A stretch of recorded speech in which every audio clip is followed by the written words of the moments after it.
Enzo Recto, kalaban ang katiwalian at kasinungalingan, kakampi sa katotohanan at kabutihan. Mga kabunyog, si dating DBM o Department of Budget and Management Secretary, nag-resign na ito dahil sa mga kontrobersya sa anomalya sa flood control. Itong si Amina Pangandaman, ayon kay Attorney Levito Baligod, ito umano ay direktang tumanggap ng pera. Yung mga mali-malitang pera na kung ilang pong milyon o ilang daang milyon ang laman. Sabi ni Attorney Levito Baligod, ang akusasyon niya, ang aligasyon niya, base daw sa sinasabi ng mga hawak niyang mga ex-marines, ito umanong si Amina Pangandaman ay tumanggap ng pera direkta. Kasi yung iba kasing mga nasasangkot na mga opisyal ng gobyerno ay hindi naman sila direktang tumanggap. Ayon dito sa sa sinasabi ni Baligod, pero ito umanong si Amina Pangandaman, tumanggap niya ito ng direkta umanong tinanggap nito. Ayon sa kanya, yung iba personal. Halimbawa, si Secretary Pangandaman, siya mismo ang tumanggap Pumunta siya sa basement 3 ng Horizon Homes. Siya mismo ang tumanggap. So hindi totoo yung hindi direkta. Kumbaga, ang gustong patunayan dito ni Baligod, hindi daw yung ibang mga officials, hindi nila direktang natanggap ang pera. Pero mayroon ding mga officials na direktang tumanggap. Tulad nito ni Pangandaman. Kaya lang, ang sa totoo lang naman talaga kasi, bakit nga naman hindi na pinatawag itong si Pangandaman? Si Amina.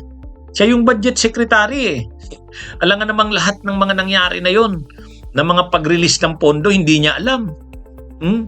Parang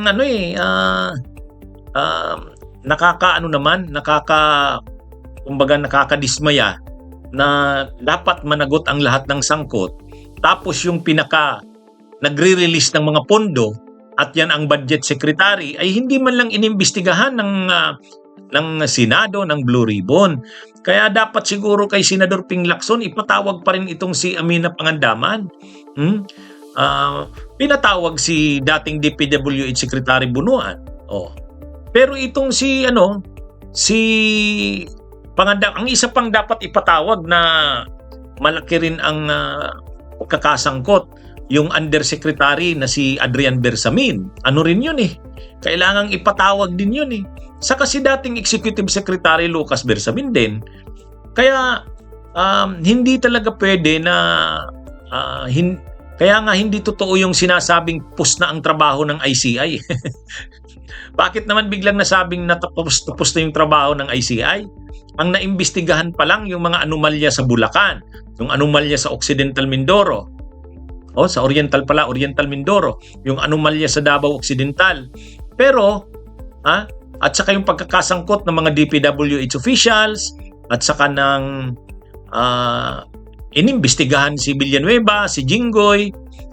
Pero itong sila Amina Pangandaman, sila Chis Escudero, sila Adrian Bersamin, si Lucas Bersamin, hindi pa dapat ipatawag din talaga yan. Kasi malaki rin ang kanilang mga papel dyan sa ikaw ba naman, DBM secretary ka? Ikaw yung nagre-release ng pondo tapos hindi ka man lang naimbestigahan? Hindi ka man lang pinatawag ng Blue Ribbon? Talagang malalagay sa masisira ang reputasyon ng Senate Blue Ribbon ni Senador Ping Lacson pag hindi niya pinatawag si Amina. Okay, kung nagsarado na yung ICI, nagsarado na. Pwede namang gawin ng Blue Ribbon yan. At kung anumang findings ng Blue Ribbon, ipasa naman sa Ombudsman. Pwede ring i-deputize ng Ombudsman ang DOJ uli, tulad ng ginawa kay Jinggoy at kay Joel Villanueva. Pero hindi pwedeng palampasin na walang investigasyon na mangyari kay Amina Pangandaman, kay Adrian Bersamin, kay Lucas Bersamin. Mga dapat na imbestigahan yan. At saka si Chis Escudero. Huwag palibrehin si Chis Escudero. Parang ngayon nasisentro kay kay Jinggoy at kay Joel Villanueva. Pero si Chis Escudero hindi pa pinapatawag sa preliminary investigation ng DOJ. Mukhang ano ito, mga kabunyog, hindi natin to pwedeng payagan. Kasi nga, managot ang lahat ng sangkot eh. Managot ang lahat ng sangkot. At sino naman ang maniniwala na walang papel, walang kinalaman si Amina Pangandaman, DBM Secretary ka? O kaya lang hindi nga pinapatawag ng ICI, ng Blue Ribbon. Ha? Ano diyan? Anong dahilan niyan? Dahil ba pag pinatawag si Amina Pangandaman baka may maungkat na hindi dapat maungkat?